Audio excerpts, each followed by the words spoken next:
구원자 예수님. 할렐루야. 예수님은 우리의 구원자이십니다. 이 시간 그리하여 구원자 예수님이라는 말씀의 제목의 은혜를 함께 나누고자 합니다. 오늘 21절 말씀 보니까 아들을 낳으리니 예수하라 그러셨습니다. 예수님은 우리를 구원하실 자라고 그랬어요. 그 구원자 예수님이 이 땅에 오셨습니다. 제가 참 지난 때 이 말씀을 전하면서도 그런 예화를 드린 적이 있더라고요. 예수의 어머니 마리아가 이 목수인 요셉과 약혼했는데 오늘 보니까 동거하기 전에 성령으로 잉태되었다 그렇지 않습니까? 요셉과 마리아는 손목 한 번도 잡질 않았어요. 근데 마리아는 동정녀의 마음으로 성령으로 잉태하여 아들을 낳았습니다. 이 어느 교회에서 그래서 이제 오늘 이 본문의 문제를 가지고 이제 교회에서 행사를 하다가 넌센스 이 퀴즈를 냈는데 창세기에서만 나오는 문제였습니다. 창세기에서만 나오는 이제 해답을 찾는 거예요. 요셉이 애굽으로 팔려간 요셉은 몇 장에 나오는 인물일까요? 이것을 진행자가 물어봤습니다. 그랬더니 교회에 사오종이라는 사람이 있는데 그 사오종이 손을 번쩍 드는 거였습니다. 그 진행자가 의아해했죠. 아니 저 사람 사오종인데 몇 장에서 나오는 걸 창세기 몇 장에서 요셉이 이 애굽으로 팔려가는 것을 과연 그 내용을 읽었을까 의아해하면서도 조용하고 먼저 손을 들으니까 말씀하십시오 그랬습니다. 그러자 이 사오종이 하는 말이 마태복음 1장입니다 이렇게 대답했다는 거예요. 문제는 어디에서 나왔어요?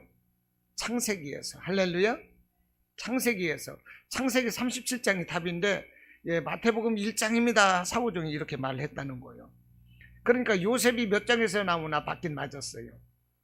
목수 요셉과 마리아가 약혼을 했고 예수님을 낳았거든요.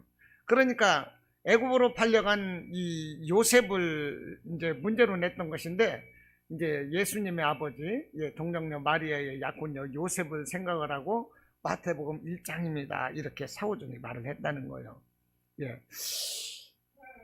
이게 이제 사오종이니까 이런 대답을 한 거죠. 이제 웃자고 한 거예요. 그런데 교회에는 정말로 사오종 같은 사람이 있습니다. 교회에 정말 사오종 같은 사람이 있으면 웃기도 하지만 참 힘이 듭니다. 그 사오종 같은 사람이 그 사오종은 자기 생각에만 꽂혀 있는 거예요. 며칠 전에 그 청년 퇴직자 그 행사에 갔는데 거기서 사오종을 봤어요. 명찰에 사오종 이렇게 썼더라고. 사오종. 제가 볼 때는 그 명찰이 사오종이었어.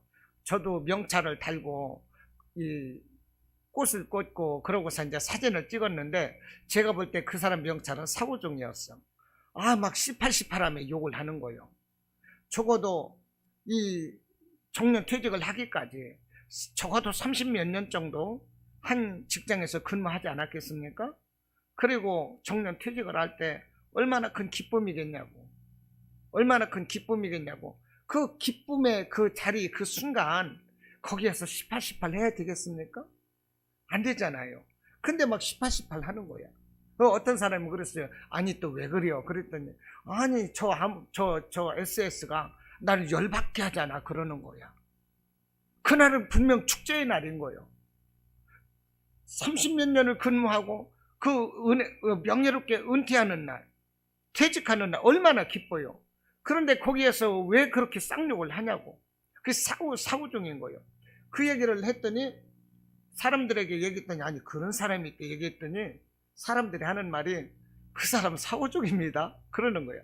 사오종이라는 거예요. 늘 현장에서 근무하면서도 사오종 같은 짓만 하는 거예요.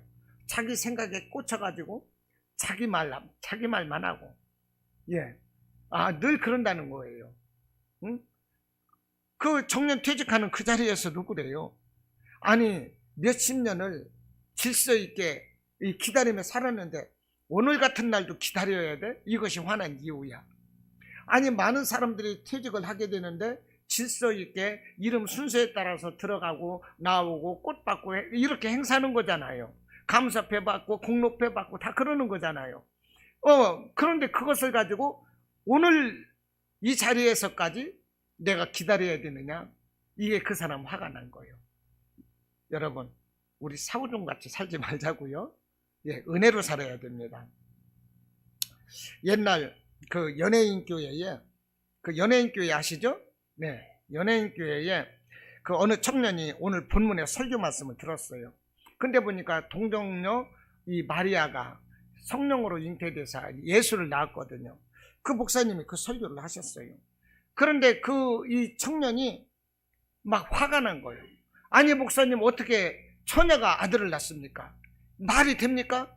아무리 성경이 어떻게 이렇게 써 있을 수가 있어요? 그러면 막 목사님하고 따졌어. 목사님이 설명을 해주셨는데도요 그것을 이해를 못하는 거야. 그러니까 다른 사람들을 다니면서 아니 어떻게 동정녀가 처녀가 아이를 낳을 수가 있습니까? 이것은 해도 너무한 거 아니에요? 이렇게 만나는 사람마다 하소연을 하고 억울하다는 식으로 어떻게 이런 것이 있을 수가 있느냐? 그러면 막 따지는 거예요. 그래서 사람들이 나중에는 이 사람을 피해요. 그때 코미디언 이 구봉서 장로가 그 청년을 불렀답니다. 그리고 구봉서 장로가 한 말이 야 인마 요셉도 가만히 있는데 네가 뭔데 따지고 대들어? 그랬다는 거예요. 여러분 이해가 돼요? 가만히 있네? 이해가 돼요? 못 돼요? 요셉도 가만히 있는데 아니 처녀가 아들을 낳든 말았든 남편 요셉도 가만히 있는데 네가 왜 따지고 대드느냐 이 말이요. 참 여기 늦네. 여기 늦네. 응? 그랬다는 것입니다. 자 그러자 그 청년이 고개를 푹 숙이고 아무 말도 못하더라. 그겁니다. 예, 그런 얘기가 있어요. 오늘 동정녀 마리아가 예수를 낳았다. 할렐루야. 그러니까 구원자 예수님이지요. 우리 사람의 몸에서 남녀간에 태어나면 그 사람이 구원자가 될 수 있습니까? 아니거든요. 우리 예수님은 동정녀 마리아의 몸에서 성령을 통해서 태어나셨습니다. 자, 예수님 당시에 많은 사람들이 그 예수님에 대한 제각기의 지식을 가지고 있었어요. 시계가 죽었네. 누가복음 4장 22절에서 보면 이렇게 말을 합니다. 그들이 다 그를 증거하고 그가 누구입니까? 예수님인 거죠. 그들이 다 그를 증거하고 그 입으로 나오는 바 은혜로운 말을 놀랍게 여겨 이르되 이 사람이 요셉의 아들이 아니냐 이렇게 말했다는 거예요. 또 요한복음 3장 2절에서 보면 랍비여 우리가 당신은 하나님께로부터 오신 선생인 줄 아나이다. 하나님이 함께 하시지 아니하시면 당신의 행하시는 이 표적을 아무도 할 수 없음이니다 라고 기록했어요. 그러니까 어떤 사람은 예수님을 또 랍비 선생으로 알고 있는 거죠. 또 마태복음 16장 13절과 14절에 예수님께서 제자들에게 이제 말씀을 하셨는데 사람들이 인자를 누구라 하느냐 이렇게 물을 때 이르되 더러는 세례 요한 더러는 엘리야 어떤 이는 예레미야나 선지자 중에 하나이다. 제자들이 이렇게 대답을 했어요. 그러니까 예수님을 아는 지식이 제각기 다르다는 것입니다. 그런데 예수님은 과연 누구실까? 그 사실을 이제 시몬 베드로가 성령의 계시를 받고 정확하게 대답을 합니다. 마태복음 16장 16절 말씀 주는 그리스도시요 살아계신 하나님의 아들입니다 라고 대답을 했어요.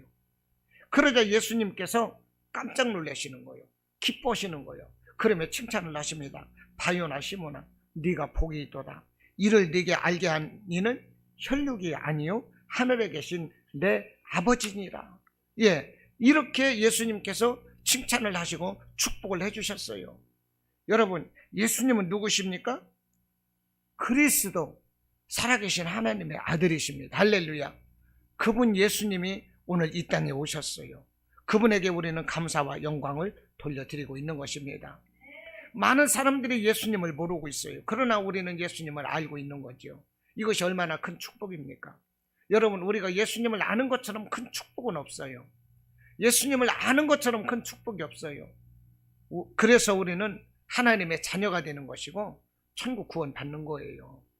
우리가 이 세상 삶이 길어야 100년, 그저 100년을 넘기는 사람도 있지만, 그러나 우리가 이 다음 세상을 생각한다면 우리가 이 세상에서 사는 100년이라는 순간은 한순간, 단 한 초에 불과할 뿐인 것입니다. 영원한 세상을 우리가 다음 세상에서 살아야 될 것인데, 우리가 예수가 누구이신 것을 알고 내가 하나님의 자녀가 되었거든요. 이것처럼 큰 축복은 없는 것입니다. 세상 사람들이 예수를 누구라고 그래요? 4대 성인이래요. 그 중에 한 사람이래요. 참 어떻게 돼서 지식이라는 것이 예수님을 성인이라고 말하느냐 이겁니다.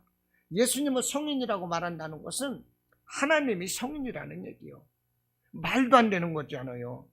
예수님을 이 피조물에 비교한다는 것 자체가 막 화가 날 일이요. 이런 지식이, 이런 지식 서적이 정말 싹 고쳐져야 되는 거예요. 성인에서 예수님은 빠져야 되는 거예요. 그리고 하나님으로 누구나 다 인정되어야 되는 것입니다. 자, 구원자 예수님은 누구이신가? 오늘 함께 은혜를 나눕니다. 첫째는요, 성령으로 잉태하시고 동정녀 마리아의 몸에서 나셨습니다. 오늘 18절로 20절 말씀 보십시오. 18절로 20절 말씀. 예수 그리스도의 나심은 이러하니라. 그의 어머니 마리아가 요셉과 약혼하고 동거하기 전에 성령으로 잉태된 것이 나타났더니, 분명히 말씀을 하고 있는 것입니다. 20절에서도 뭐라고 말씀을 하십니까? 이 일을 생각할 때에 주의 사자가 현몽하여 이르되 다윗의 자손 요셉아, 네 아내 마리아 데려오기를 무서워하지 말라. 그에게 잉태된 자는 성령으로 된 것이라. 예수님은요, 성령으로 잉태하셨고 동정녀 마리아에게서 나셨습니다. 이 사실을 누가복음 1장 35절로도 똑같이 말씀을 하세요. 누가복음 1장 35절 말씀, 천사가 대답하여 이르되 성령이 네게 임하시고 지극히 높으신 이의 능력이 너를 덮으시리니 이러므로 나실 바 거룩한 이는 하나님의 아들이라 일컬어지리라 말씀을 하는 것입니다. 할렐루야. 사도신경에서도 뭐라고 하십니까? 이는 성령으로 잉태하사 동정녀 마리아에게 나시고. 할렐루야. 분명히 기록되고 있는 거예요. 혹자는요, 사도신경을 할 필요가 없다 이렇게 말하는 분도 있어요. 그런데 그분들이 신학이 짧은 분도 아니에요. 영성이 약하신 분도 아닙니다. 감리교에서 하셨던 강문호 목사님, 충중과 어디 수양관에서 나름대로 영성훈련을 하고 지금 계시는데요. 그분도 대표적으로 뭐라고 하셨느냐? 사도신경은 할 필요가 없다 이렇게 했어요. 사도신경을 왜 하느냐는 거예요. 그러나 사도신경이야말로 우리의 온전한 신앙 고백이 되는 것입니다. 이 사도신경의 교리야말로 기독교 교리의 핵심 근간이 되는 거예요. 이것을 우리가 예배 때마다 선포하고 고백한다는 것은 정말 중요하죠. 침례교 쪽에서는요, 또 이 사도신경을 안 합니다. 그 침례교 쪽에서 사도신경을 안 하다 보니까 대부분 교회에서 안 하는데, 그러다 보니까 더 반발하는 교회가 있어요. 아니, 침례교라고 해서 무조건 사도신경을 안 해야 되느냐? 우리 교회는 할 거다 해서 하는 교회도 또 많습니다. 그러나 대부분 또 침례교회가 이 사도신경을 안 한다는 거예요. 그러나 사도신경은 중요하고, 사도신경에서도 이는 성령으로 잉태되사 동정녀 마리아에게 나시고 분명히 기록되어 있다는 것입니다. 그런데 오늘 자유신학자들은 어떻습니까? 이것을 부인하는 거예요. 이 대표적인 사람이 누구냐면 에밀 브루너라는 신학자인데요. 이 사람, 또 신정통주의자들, 또 자유신학자들, 이 사람들은 이런 식으로 말합니다. 모든 인간에게는 계시 수용한 능력을 주셨다는 거예요. 사람이 보고하는 것에 대한 수용할 수 있는 능력이 있다는 것입니다. 그렇기 때문에 그 사람에게 어떤 지식이나 그 어떤 것이 형식적이든 형상이든지 이런 것이 다 사람에게는 남아있다 이것입니다. 해독하고 해석할 능력이 사람에게 있다는 거예요. 그렇기 때문에 인간의 이성으로 이해할 수 없는 것, 쉽게 말해서 성경에 등장하는 기적들이 과학에 의해서 참으로 증명될 수 없는 것이라면 이것은 역사적으로 수용할 수가 없다. 이 신정통주의나 자유주의자들은 이렇게 말한다는 거예요. 다시 말하면 무엇입니까? 사람의 인간의 이성으로 이해할 수 없는 것, 그것은 역사적 사건으로 수용할 수 없다는 것은 동정녀 마리아의 몸을 통해서 태어나신 예수를 우리는 과학적으로 입증할 수도 없고 인정할 수도 없다. 그것입니다. 그렇기 때문에 동정녀의 탄생은, 예수 그리스도의 동정녀 탄생은 복음을 설명하기 위한 조작된 설화에 불과하다. 오늘날 자유신학자들이 이렇게 말하고 있다는 거예요. 이 말씀을 꾸며낸 이야기로 부정하고 있다는 것입니다. 여러분 한심합니까? 그렇지 않습니까? 한심하잖아요. 할렐루야? 한심하죠? 예. 그런데 이 도울 김용옥이 어떻습니까? 꼭 중처럼 머리를 팍팍 깎았어요. 대가리가. 이건 대가리요. 도울 김용희가 그런 얘기를 하고 있다니까요. 동정녀 마리아의 탄생을 동정녀 마리아에게서 탄생한 예수를 부인하고 있어요. 이것이 한국신학대학교 그 중에서도 그 명망 있는 교수라니까요. 이 썩었습니다. 이렇게. 이건 머리 깎은 거 하는 거 보면 진짜 절간에 목탁만 또 못한 사람이에요. 절간에 목탁만 또 못한 사람이에요. 그런 사람들이 가르치니 뭐가 되겠습니까? 여러분, 우리 예수님께서 성령으로 잉태되었다는 사실은 중요한 사실을 내포하고 있습니다. 자, 마리아가 낳게 될 아이는 인간적인 육신적인 기원이 아닌 신적인 영적인 기원을 지니고 있다는 거예요. 마리아가 예수님을 낳으셨어요. 그런데 예수님은 인간적이고 육신적인 기원이 아니라 신적이고 영적인 기원을 가지고 있다는 것입니다. 예수님이 누구이십니까? 창세기 1장에서 천지창조하셨을 때 그때 함께 하신 이 성령과 더불어서 함께 하신 성자 예수님이신데, 그 예수님께서 육신을 입으시고 이 땅에 내려오심으로 인하여 예수님은 이 땅에 오신 정말로 신적 기원을 갖는다는 거예요. 그래서 요한복음 1장에서 말씀의 육신이 되어 이 땅에 오셨다고 말씀을 하는 거예요. 할렐루야. 요한복음 1장에서 그래서 그렇게 말씀을 하시는 거예요.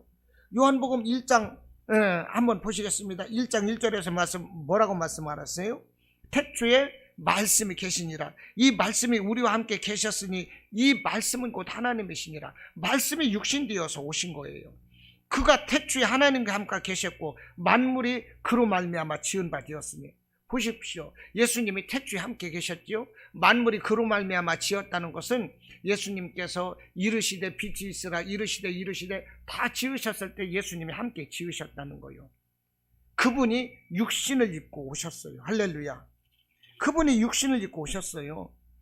요한복음 1장 9절로 이 11절에서 말씀을 합니다. 참 빛 곧 세상에 와서 각 사람에게 비추는 빛이 있었나니 이 빛은 예수님이신데 그가 세상에 계셨으며 세상은 그로 말미암아 지은 바 되었으되 세상이 그를 알지 못하고, 세상이 그로 말미암아 지은 바 되었대요. 오늘 말씀에서도 그렇게 말씀을 하시는 거예요. 또 자기 땅에 오매 자기 백성이 영접하지 아니하였으나 영접하는 자 곧 그 이름을 믿는 자들에게는 하나님의 자녀가 되는 권세를 주신다는 것입니다. 14절 말씀에 말씀이 육신이 되어 우리 가운데 거하심에, 할렐루야. 말씀이 육신이 되어서 오신 예수님, 이분이 성령으로 잉태된 우리 예수님 하나님이신 것입니다. 그런데 예수님이 이 오신 사실은요, 어느 날 불쑥 오신 것이 아니라 이미 오시겠다고 예언되었던 사실인 거예요. 에스겔서 36장 26절로 27절에서 보면 이 하나님은 이미 에스겔 선지자를 통해서 루아흐를 주시겠다고 그랬어요. 루아가 뭐냐 하면은 이제 옛날 성경으로는 성신, 성령인 것입니다. 그래서 그 37절로 그 밑에 27절로 이렇게 뭐라고 말하느냐면 내가 너에게 새 영을 주겠다. 새 마음을 주겠다. 내 영, 즉 성령을 주겠다. 에스겔에게 이렇게 말씀을 하시는 거예요. 그렇게 해서 성령으로 말미암아 죽은 영혼들을 새롭게 하시겠다. 이미 에스겔서 36장에서 하나님은 이미 예언을 하셨다는 것입니다. 그런데 이를 위한 첫 번째 과정이 뭐냐? 성취하시는 첫 번째 과정이 성령으로 잉태되시는 동정녀 마리아에게서 예수께서 태어나셨다는 거예요. 할렐루야. 내가 새 영을 주겠다, 새 마음을 주겠다, 내 영, 내 마음, 성령을 모든 사람에게 주어서 죽은 영혼들을 살아나게 하겠다 예언을 하셨는데, 그 예언의 성취 과정이 뭐라고요? 동정녀 마리아의 몸을 통해서 우리 예수님이 성령으로 잉태되어 태어나셨다는 거예요. 그 두 번째 과정이 뭐냐? 그리스도 안에 있는 생명의 성령의 법이 죄와 사망의 법에서 그리스도 안에 있는 자를 해방시킨다는 거예요. 이건 로마서 8장 1절로 2절 말씀입니다. 성령으로 잉태된 예수님이 오시다 보니까 그 예수님으로 인하여 우리가 생명의 성령의 법 안에 있어서 죄와 사망의 법에서 우리가 해방되었다. 예수님은 죄와 사망의 법에서 우리를 해방시켜 주셨다. 할렐루야. 이 말씀 하시는 거예요. 자, 이와 같은 사실로 인해서 우리가 이와 같이 예수님을, 이 그리스도를 믿고 우리 죄를 고백할 때 모든 자들은 죄와 사망에서 벗어나서 영생을 얻게 된다 하는 것입니다. 이와 같은 사실을 이루시기 위해서 예수님은 성령으로 잉태된 것입니다. 할렐루야. 그러니까 예수님께서 이 동정녀 마리아의 몸을 통해서 성령으로 잉태된 사실은 인간적인 기원이 아니라 죄 없으신 신적 기원으로 성령으로 말미암아 잉태하여야 할 근거가 된다는 거예요. 그래서 예수님은 성령으로 잉태되셨습니다. 또 예수님은, 구원자 예수님은 누구신가? 사람을 구원하시는, 사람을 죄에서 구원하시는 하나님이시다는 거예요. 할렐루야. 할렐루야. 우리 집사님 한 분밖에 없나? 할렐루야. 할렐루야. 예. 우리 예수님이 누구예요? 사람을 죄에서 구원하시는 하나님이시다는 거예요. 21절 말씀. 아들을 낳으리니 이름을 예수하라. 이는 그가 자기 백성을 그들의 죄에서 구원할 자이심이라 하니라 그랬어요. 예. 예수님의 이름이 구원자라는 뜻인 것입니다. 예수님께서도 자기가 이 땅에 오신 목적이 죄인을 구원하시기 위한 것이라 분명히 말씀을 하시는 거예요. 마태복음 20장 28절로 말씀을 하십니다. 인자가 온 것은 자기 목숨을 많은 사람의 대속물로 주려 함이라 그랬어요. 많은 사람의 대속물이 뭐예요? 많은 사람의 죄를 대신해서 죽으시는 거예요. 할렐루야. 예.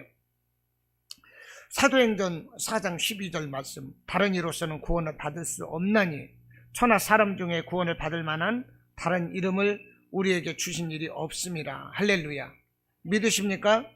다른 이로서는 구원받을 수 없다는 거예요. 보십시오. 석가모니가 우리를 구원합니까? 무하메트가, 이슬람이 우리 구원합니까? 아닌 거죠. 더더구나 유교의 그 공자가 우리를 구원합니까? 이것은 종교도 아닌 거예요. 공자도요, 공자도 자기는 구원할 수가 없다고 말했어요. 사후세계 어떻게 되느냐 말할 때 나는 죽은 이유를 모른다고 말을 했어요. 내가 그와 같은 사실을 알 수만 있다면, 깨달을 수 있으면, 내가 그와 같은 지식을 깨달을 수 있으면 내가 오늘 죽어도 여한이 없다 이렇게 말을 한 거예요. 그래서 오늘 아침에 한 지식을 깨달을 수만 있으면 오늘 저녁에 죽어도 여한이 없다. 공자가 그렇게 말했다니까요. 나는 사후세계를 모른다는 것입니다. 석가모니는 뭐라고 그랬습니까? 사람이 죽음 이후에 어떻게 됩니까? 제자들이 물을 때 나는 구원자가 아니라 나도 구도자다 그랬어요. 할렐루야. 나도 구도자라는 거예요. 죽음 이유를 모르는 거예요. 너희는 나를 신으로 만들지 말라고 분명히 말씀을 한 거예요. 그것을 석가모니의 그 제자들이 그렇게 석가모니를 신으로 만들었다는 거예요. 여러분, 이 세상의 구원자는 오직 예수님이신 것입니다. 오직 예수님이신 거예요. 여러분, 줄을 잘 서시기 바라요. 정치권에서도 줄을 잘 서야 되는 거예요. 어디서나 줄을 잘 서는 건 중요해요. 우리 영원한 생명 앞에서 우리가 줄 서야 될 것은 오직 예수님이신 것입니다. 삶의 고난이 있고 내 마음대로 안 되고 내 뜻대로 안 되고 어렵다고 그래서 여러분 세상을 바라보지 마십시오. 내 지식을 의지하지 마십시오.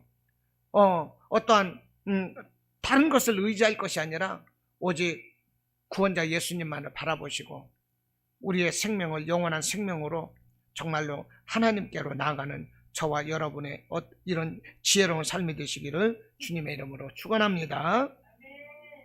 자, 구원자 예수님은 약속 따라 오신 구원자 하나님이시다는 거예요. 할렐루야.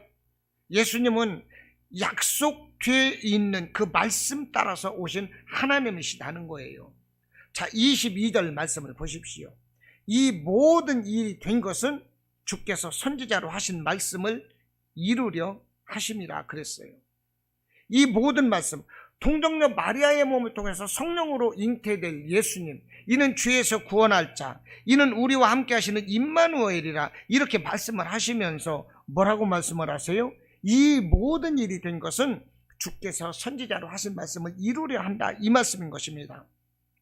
23절 보면 보라, 처녀가 잉태하여 아들 낳을 것이요 그의 이름은 임마누엘이라 하리라 이렇게 말씀을 하시는데, 이 23절 말씀은 이미 이사야 선지자가 이사야서 7장 14절에서 예언하셨던 그 말씀이 오늘 마태복음 1장 23절로 이렇게 그대로 이 말씀을 하고 있는 거예요. 이미 700년 전에 예언되었던 말씀을 오늘 마태복음 1장에서 천사가 또한 이 요셉에게 지금 말씀을 하고 있다는 거예요. 그러니까 예수님은 어느 날 불쑥 오신 게 아니에요. 불쑥 오신 게 아니에요. 이미 예언되었던 말씀 따라서 예수님은 오신 하나님이신 것입니다. 할렐루야. 사람이 죄를 지었습니다. 그래서 에덴 동산에서 쫓겨나요. 그러면서 고난을 받고 해산의 고통이 오고 남자는 땀을 흘려야 되고 영원한 생명을 얻지 못하고 이제 죽음이 이르게 되었어요. 그러나 하나님은 사람을 이렇게 내치시지 않았어요. 이 구원할 한 가지 길을 약속하셨습니다.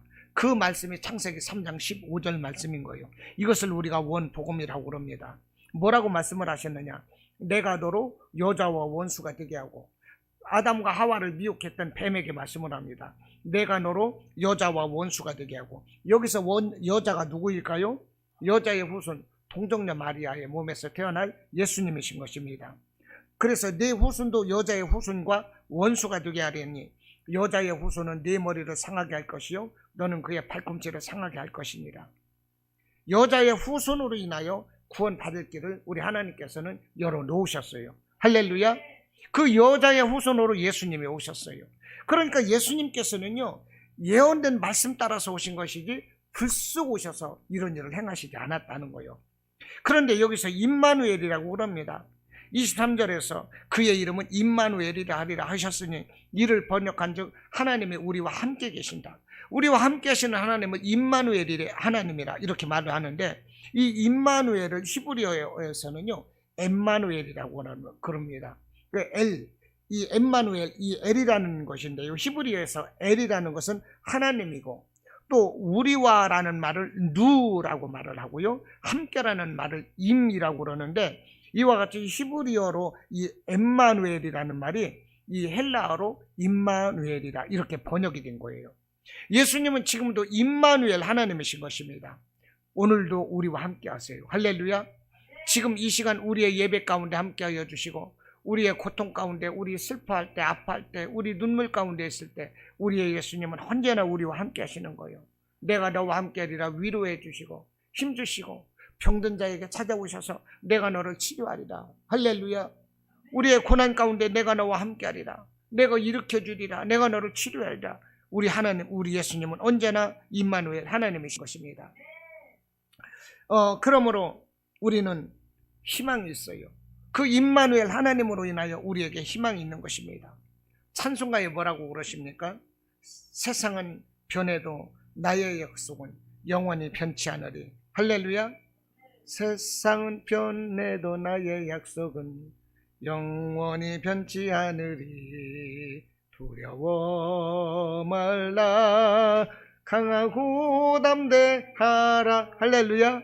이 누구 말씀이에요? 예수님.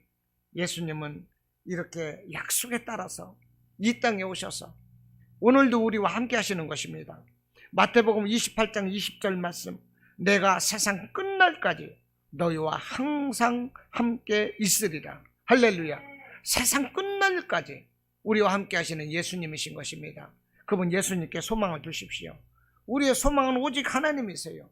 우리의 소망은 오직 천국인 것입니다. 이 땅이 아닌 거예요. 여러분, 우리가 이 땅에서 열심히 살고 노력하고 이것은 필요합니다. 이 땅에서 사랑하고 열심히 사람과 화합하고 이것은 필요해요. 그러나 우리의 소망은 오직 저 천국인 것을 여러분들 기억하시기 바랍니다. 우리가 천국 가기까지 우리 주님이 동행하시는 거예요. 성령까지 보내주셨어요. 보혜사 성령까지 보내주셨어요. 그분이 우리와 함께 하시는 것입니다. 우리와 함께 하시는 천사도 함께 계시는 거예요. 그러므로 우리를 도와주세요. 히브리서 13장 8절 말씀, 예수 그리스도는 어제나 오늘이나 영원히 동일하시니라. 할렐루야.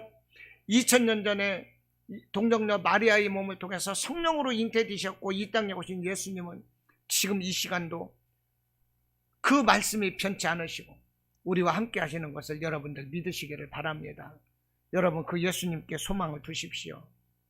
2022년도 우리 오늘 마지막 예배를 드리고 있습니다. 누구의 은혜입니까? 우리 예수님의 은혜인 거요. 할렐루야. 예수님의 은혜인 거요. 우리가 의로웠습니까? 우리가 잘났습니까? 우리가 늘 말씀에 순종했습니까? 그렇지 않습니다. 우리가 이사야 53장 말씀처럼 정말로 각기 제 길로 가는 양과 같이 살았어요.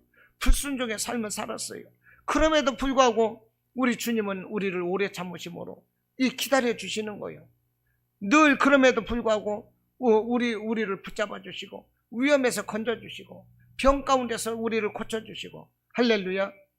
우리 마음의 아픔, 우리의 상처를 보듬어 주시고 함께 해 주셨어요. 그러므로 오늘 우리는 이 22년도 마지막 주일 예배를 하나님께 드릴 수가 있는 것입니다.